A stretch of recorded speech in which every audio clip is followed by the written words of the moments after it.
इस वीडियो को लाइक करें, हमारे चैनल को सब्सक्राइब कर बेल आइकन जरूर प्रेस करें।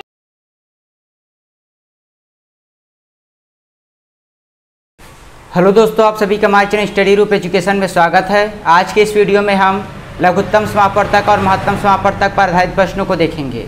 लघुत्तम समापवर्तक और महत्तम समापवर्तक पर आधारित यह हमारा दूसरा वीडियो है। पहले वीडियो में हमने बेसिक लेवल के क्वेश्चन देखे थे, इस वीडियो में हम एडवांस लेवल के क्वेश्चन देखेंगे। अगर आप उस वीडियो को नहीं देखे हैं तो नीचे डिस्क्रिप्शन बॉक्स में लिंक दी गई है, वहां जाकर आप सबसे पहले उस वीडियो को देखिए, उसके बाद आपको ये ज़्यादा अच्छे क्लियर समझ आएगा। तो चलिए वीडियो स्टार्ट करते हैं। पहला प्रश्न है, वह छोटी से छोटी संख्या ज्ञात कीजिए जिसमें से 7 घटाने पर शेष बची संख्या 20, 28, 35 और 105 में से प्रत्येक से पूर्णतः विभक्त हो। आपको छोटी से छोटी संख्या ज्ञात करनी है जिसमें आपको 7 घटाना है। 7 घटाने के बाद वो संख्या जो है वह 20, 28, 35 और 105 से पूर्णतः विभक्त होना चाहिए। तो इस स्थिति में आपको लघुत्तम समापवर्तक ज्ञात करना है इन संख्याओं का। देखिए इसे कैसे सॉल्व करना है, एक एक चीज़ डिटेल से समझते जाइए। आपका 20 है, 28, 35 और 105। अब इसे आपको कट करना है। कट के लिए हमारी अलग से वीडियो है, इसे आप जाकर देख सकते हैं। इसे हम डायरेक्ट इसको देखते हैं कि लघुत्तम समापवर्तक आपको किस प्रकार निकालना है।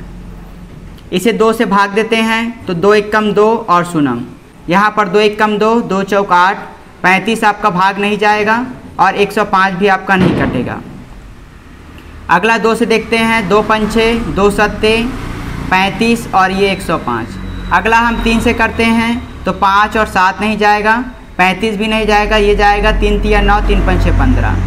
अगला हम 5 से करते हैं, 5 1 कम, ये 7 हो जाएगा, 5 सत्ते 5 सत्ते।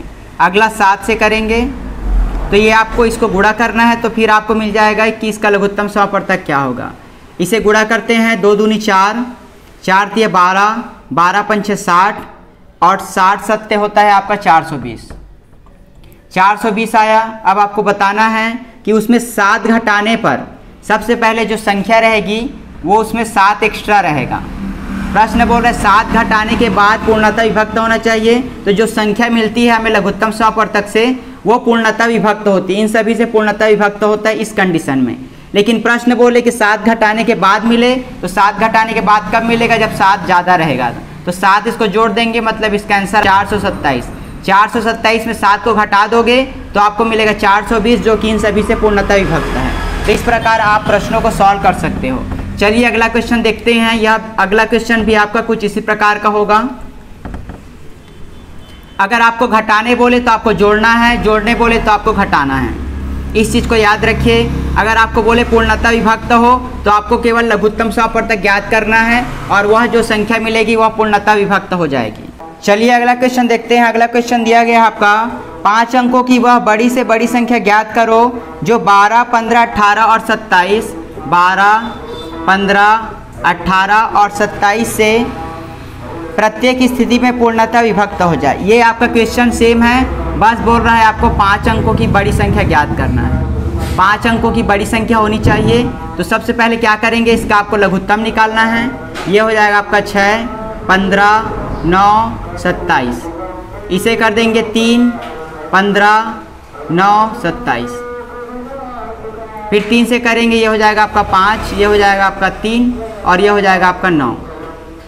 फिर 3 से करेंगे तो ये 5, ये 1 और ये 3। अब इसे गुणा कर देंगे, 4 हो जाएगा, ये 4 तिया 12, 12 तिया 36 होता है, 36 और गुणा 15, इन दोनों को भी लेना पड़ेगा आपको। 15 छक्का 90, 9, 15 तिया 45 और 45 और ये हो जाएगा आपका 54। 540 आया। 540 ऐसी संख्या है जो इन सभी से पूर्णतः विभक्त है। आपको पूछा है 5 अंकों की चाहिए, तो देखिए इसे कैसे सॉल्व करना है आपको। देखिए 5 अंकों की आप बड़ी संख्या लिख लीजिए। 5 अंकों की बड़ी संख्या होती है आपका 99,999। अब इसे आपको भाग करना है 540 से। 540 से भाग करते हैं तो 540 से कम 540 हो जाएगा। ये हो जाएगा आपका 9, ये हो जाएगा 5 और ये हो जाएगा 4। 9 को उतार देंगे। फिर इसको देखते हैं हम कितने बार में जाता है। 540 को मान लीजिए इसे हम 8 बार से लेते हैं। 8 शून्यम 8 चौक 32, 3 8 पंचे 40, 3 43। ये आपका लगभग आ रहा है 8 से लेंगे इसको तो आपका आएगा 4320। इसे घटा लेंगे, घटाने से आपका आएगा 9720। बगल का 9 को उतार देंगे। अब देखिए इसे करना है आपको अप्रॉक्सीमेट लेना है। स्टार्टिंग को देखिए और इस स्टार्टिंग को पंचे से जाएगा तो आपको लगभग 5 से लेना है। 5 चौक 20, 2 5 पंचे 25, 27 2700 आ रहा है। ये आपका आया 5 बार में। तो आपका शेष कितना बच रहा है? 99। ठीक है, मतलब 99 एक्स्ट्रा है। अगर आप 500 का मल्टीपल देखोगे 540 का तो आप गुणा करते करते जाओगे तो जो संख्या 540 जो है वो उन सभी संख्याओं से अगर विभक्त है तो इसका जो मल्टीपल रहेगा वो भी आपका विभक्त होता है। तो 99 आपका शेष बच रहा है। फिर आपको इसे माइनस कर देना है। माइनस करोगे तो ये 0 999। तो ये आपका है 99,900। 5 अंकों की ऐसी बड़ी संख्या है जो आपकी दिए गए संख्या से पूर्णतः विभक्त होगी। तो इस प्रकार आपको 5 अंक, 4 अंक, 10 अंक जो भी बोले आप इसको इस प्रकार सॉल्व कर सकते हो। सबसे पहले आपको लघुत्तम ज्ञात करना है। क्वेश्चन देखते हैं। अगला क्वेश्चन है 3 संख्या 1:2:3 के अनुपात में है तो इसे ऐसे लिख लेना है आपको। अगला बोला है कि इसका महत्तम समापवर्तक 12 है तो ये संख्याएं कौन सी है? इसका जो महत्तम समापवर्तक है वो आपका 12 है। इसको ध्यान से देखिए। तो इन तीनों संख्याओं का आपको महत्तम निकालना है। इन तीनों संख्याओं का महत्तम निकालेंगे, उसे 12 से आपको इक्वेट कर देना है। एक का आपका ये फैक्टराइज करोगे तो एक ही होगा, 2 को करोगे तो यहाँ पर 2 आएगा और 3 को करोगे तो यहाँ पर 3 आएगा। अब तीनों में ऐसा कौन सी संख्या है जो आपका कॉमन है वही उसका महत्तम समापवर्तक होता है? तो यहाँ पर देखिए केवल एक जो है वो कॉमन है। एक मतलब होता है आपका x। ठीक है, तो जो x का मान आपका डायरेक्ट आ गया 12। जब भी आपको इस प्रकार का प्रश्न दिया है तो आप सबसे पहले महत्तम निकालिए संख्याओं का। वो जो आएगा वो आपका रहेगा मान, उसको आपको यहाँ पर रखना है। यहाँ पर देखिए पहला संख्या आपको क्या मिला 12, दूसरा संख्या यहाँ पर रखोगे 12 से तो ये हो जाएगा आपका 24 और तीसरा संख्या रखोगे तो ये हो जाएगा 36। तो वह संख्या क्या हुई? 12, 24 और 36। यहाँ पर आपको जो संख्या दिया रहेगा उसका आपको महत्तम निकालना है। चलिए अगला क्वेश्चन देखते हैं। अगला क्वेश्चन है 2 संख्याओं का अनुपात 2:3 है। 2 संख्या दिया है 2x और 3x। प्रश्न में आगे बोला है इसका लघुत्तम समापवर्तक 48 है तो इन संख्याओं का योग कितना होगा? इसका लघुत्तम समापवर्तक आपका दिया है 48 तो आपको बताना है कि इसका योग कितना होगा। तो ये आपका नॉर्मल क्वेश्चन है। 2 और 3 निकालिए तो 6 आया आपका लघुत्तम। इसमें आपको लघुत्तम निकालना है तो इसका लघुत्तम 6 आया तो इसे लिख देंगे 6x। आपका कितना आया? 48। तो x बराबर 48/6। 6 एक कम 6 8 48। तो x का क्या मान आया आपका? 8। अब आपको बोल रहे इन दोनों का योग क्या होगा? तो इन दोनों का योग आप चाहो तो वैल्यू निकाल सकते हो या फिर डायरेक्ट जोड़ दो। डायरेक्ट जोड़ने से 5x होगा। x के जगह मान रखूँगा मैं 8 तो 5 8 होता है 40। तो इस प्रकार आप इसे आसानी से सॉल्व कर सकते हो। प्रश्न में बोलेगा जब भी अनुपात वाला क्वेश्चन आए तो आपको ये बन जाना चाहिए। देखिए अगला क्वेश्चन देखते हैं। अगला क्वेश्चन है 3 संख्याएं 3:4:5 के अनुपात में है तो इसे लिख देंगे 3x 4x 5x। प्रश्न आगे बोल रहा है इसका लघुत्तम समापवर्तक 2400 है। लघुत्तम समापवर्तक 2400 है। फिर आपको बताना है कि इन संख्याओं का महत्तम समापवर्तक कितना होगा। महत्तम समापवर्तक कितना होगा? देखिए इसे क्या करेंगे, सबसे पहले लसा निकाल लेंगे 3 4 और 5 का। तो ये आपका अलग अलग है सब नंबर तो ये डायरेक्ट मल्टीप्लाई हो जाएगा। देखिए ये आपका इस प्रकार आएगा। तो 3 चौक होता है 12, 12 पंचे 60। 60x क्या है आपका मान? 2400।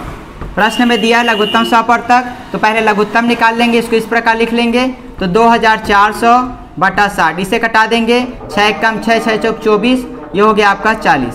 तो आपका 40 है x का मान। आपको बोला है इसका मासा तो इसका मासा निकालिए। नंबर अलग अलग है तो मासा केवल आपका x ही आएगा। देखिए मासा निकालोगे तो 3 का 3 ही होगा, 4 का 4 ही होगा और 5 का 5 होगा। मतलब इन तीनों में क्या कॉमन है आपका? इन तीनों में केवल एक कॉमन है, मतलब x कॉमन है। तो इसका जो मासा होगा वो आपका डायरेक्ट होगा 40। आपको मासा और लसा निकालना है, फिर उसको वैल्यू पुट करना है। जो भी आपको पूछेगा उसके हिसाब से आपको सॉल्व करना है। देखिए अगला क्वेश्चन दिया है 2 संख्याओं का लघुत्तम समापवर्तक। लघुत्तम समापवर्तक आपका दिया है 84 और महत्तम समापवर्तक दिया है आपका 21। प्रश्न में आगे इसका अनुपात दिया है, पहली संख्या और दूसरी संख्या का। ये दिया है आपका 1:4। तो पहली संख्या क्या होगी, x और दूसरी संख्या होगी 4x। आपको बताना है कि बड़ी संख्या कौन सी है। ये बड़ी संख्या का आपको मान बताना है। तो क्या करेंगे, इसका हमने पिछले वीडियो में पढ़ा था। इसका फार्मूला होता है आपका म सा गुणा ल सा बराबर पहली संख्या गुणा दूसरी संख्या। ये आपको फार्मूले को याद रखना है। तो म सा क्या है, यहाँ पे 21 है, ल सा है आपका 84 बराबर पहली संख्या क्या है x और दूसरी संख्या क्या है 4x। इस प्रकार आपको सॉल्व करना है। तो ये x और x आपका हो जाएगा x² और 4 बगल में हो जाएगा। इसे एज इट इज़ लिख देते हैं। अब जो 4 है उसको नीचे ले आएंगे, कटा देंगे, 4 एकम 4, यह हो जाएगा 4 दूनी 1। तो x का मान क्या आएगा, x² बराबर 21 का स्क्वायर, x बराबर आया आपका 21। x बराबर आपको 21 मान आया है। आपको बोला है बड़ी संख्या, तो बड़ी संख्या 4x, x के जगह 21 रख देंगे तो ये हो जाएगा 4 और 8, आपको क्या आया 84। तो इस प्रकार आप इसे सॉल्व कर सकते हो। चलिए अगला क्वेश्चन देखते हैं। हम अपने चैनल के माध्यम से आपको शिक्षक भर्ती की प्रतिदिन मैथ्स के ऐसे वीडियो प्रोवाइड करते हैं। अगर आपको वीडियो अच्छी लग रही होगी तो वीडियो को लाइक कीजिए और साथ ही हमारे चैनल को सब्सक्राइब कर लीजिए। चलिए अगला क्वेश्चन देखते हैं। इस टाइप का क्वेश्चन आपके परीक्षा में अक्सर पूछा जाता है। आपको ये पूछा जाता है कि 7/8 13/16 31/40 और 63/80 इसमें से बड़ी संख्या कौन सी है आपको बताना है। ये आपके भिन्न में भी इस टाइप के प्रश्न मिलते हैं, साथ ही लघुत्तम समवर्तक में भी आपका दिया गया है। तो इसे आपको कैसे सॉल्व करना है, चाहो तो आप डायरेक्ट भाग कर बना सकते हो इसको। इसके लिए आपके दो मेथड होते हैं, पहला आप भाग कर सकते हो या फिर लसा पर आधारित। इसका कैसे निकालोगे, देखो आपको सबसे पहले नीचे का आपको लसा निकालना है। नीचे है आपका 8, 16, 40 और 80। इसका लसा निकाल लेते हैं तो ये हो जाएगा आपका 4, 8, 20, 40। इसे हम डायरेक्ट करते हैं 4 से, 4 एकम 4 दूनी 4 पंचे, ये आपका 10 से जाएगा, 4 दहम। 2 से करते हैं 2 एकम 5, 5 से करेंगे तो ये आपका लसा मिल गया 5 दूनी 10, 10 चौक 40, 40 दूनी 80। तो आपको कितना मिल गया लसा 80। तो आपको डिनोमिनेटर को 80 बनाना है, इस चीज़ को याद रखिए। आपको इसको ध्यान से देखिए। आपके इसके कई मेथड होते हैं, चाहो तो आप डिवाइड कर भी बना सकते हो। ठीक है, तो देखिए इसके नीचे को आपको 80 बनाना है आपको लसा जैसा। तो 8 में क्या गुणा करूँ कि 80 बन जाए 10, तो 10 को आपको ऊपर से भी गुणा करना है। इसको अगर आप 80 बनाना चाहते हो तो 16 पंछी 80 होता है, 5 से गुणा करोगे तो ऊपर भी 5 से गुणा कर दीजिए। इसे 80 बनाना है, 2 से गुणा करेंगे तो ऊपर भी 2 से। यहाँ पर आपका 80 है, 80 ऑलरेडी है तो एक ही से गुणा करना है, तो 1 लिख देंगे। अब देखिए अब क्या करना है, इसे गुणा कर देना है तो ये हो जाएगा आपका 70/80। दूसरा गुणा करोगे तो 13 पंचे 65 होता है, 65/80। उसके बाद अगला होता है 62/80 और अगला होता है आपका 63/80। अब देखिए इसका नीचे आपका सेम हो गया। ऊपर जो बड़ा है वो बड़ा होगा, छोटा है वो छोटा होगा। बड़ा कौन सा है, ये है आपका, मतलब ये आपका बड़ा होगा। छोटा पूछेगा तो ये छोटा है, मतलब ये आपका छोटा है। तो इस प्रकार आप इसे सॉल्व कर सकते हो। चाहो तो इसे डायरेक्ट डिवाइड कर भी सॉल्व कर सकते हो, जो कि आपका लेंदी प्रोसेस हो सकता है। इससे आसान है आपका कि आप लघुत्तम समवर्तक से ज्ञात करो। देखो यहाँ पर 7/8 दिया है, तो आप चाहो तो 7 को 8 से भाग कर सकते हो। बाकी जितने भी नंबर उसको भाग कर आप निकाल सकते हो। चलिए इस वीडियो का आखिरी प्रश्न देखते हैं। ये आपका प्रश्न परीक्षा में अक्सर पूछा जाता है कि 6 घंटियाँ एक साथ बजनी आरंभ होती है। आपका सिग्नल वाला भी क्वेश्चन इसी प्रकार का होता है, तो वो भी आपका सेम बनेगा। ये घंटियाँ 2, 4, 6, 8, 10, 12 8, 10, 12 सेकेंड में बजती है। आपको बताना है कि 30 मिनट में ये कितनी बार बजेगी। 30 मिनट में कितनी बार बजेगी आपको बताना है। ये आपका सेकेंड में दिया है, तो देखिए कैसे सॉल्व करना है। सबसे पहले आपको इसका लसा निकालना है। 2 एकम 2 दूनी 2 तिया 2 चौक 2 पंचे 2 छक्का। फिर आपको 2 से करना है इसको, 2 दूनी 5 और ये 3। आप इसको फिर से 2 से करना है आपको, फिर 3 से करना है, फिर इसको 5 से करना। ये आपका हो गया।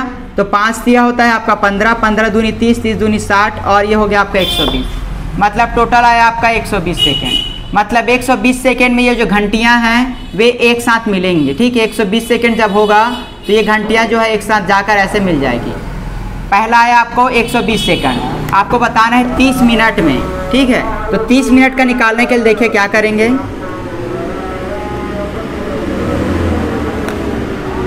30 मिनट को आपको सेकेंड में कन्वर्ट करना है, तो सेकेंड में कन्वर्ट करने के लिए आपको 60 से गुणा करना है, और जो आपको वैल्यू मिलेगा देखिए इसका क्या वैल्यू मिलेगा, ये आपका आ गया 1800 सेकंड। 1800 सेकंड में आपको बताना है 120 सेकंड में कितना गुना होगा, तो इसे डिवाइड कर दो, ये हो जाएगा आपका 0 से 0 कट जाएगा। इसे कटा लेते हैं, 12 एक कम 12, 12 एक कम 12, 12 पंचे 60, मतलब टोटल आ रहा है आपका 15 बार। प्रश्न में आपको यहाँ पर घुमा दिया जाता है। पहले इस प्रश्न में बोला है कि पहली बार जब बजता है उसके बाद आपको बताना है 30 मिनट में कितने बार बजता है। तो पहली बार जब बजा और उसके बाद कितनी बार बजा, ये 15 बार, तो टोटल कितना हो जाएगा, 15 + 1 16 बार। आपको ये पूछ सकता है कि पहली बार बजने के बाद आगे वह कितनी बार बजेगा, तो आगे बजेगा वो 15 बार। अगर बोलेगा पहली बार बजने के साथ साथ आपको टोटल बताने बोलेगा, तो आपको बताना है कि पहली बार जब बजा उसके बाद कब बजेगा, तो आपका टोटल आएगा 16। तो इस तरह आप इसे सॉल्व कर सकते हो। तो ये हमारा लघुत्तम समापवर्तक और महत्तम समापवर्तक के हमारे 2 वीडियो हैं, और उस वीडियो के माध्यम से हमने लगभग सभी प्रश्नों को कवर किया है। तो अगर आप ऐसे वीडियो पाना चाहते हैं तो हमारे चैनल को सब्सक्राइब कर लीजिए। धन्यवाद।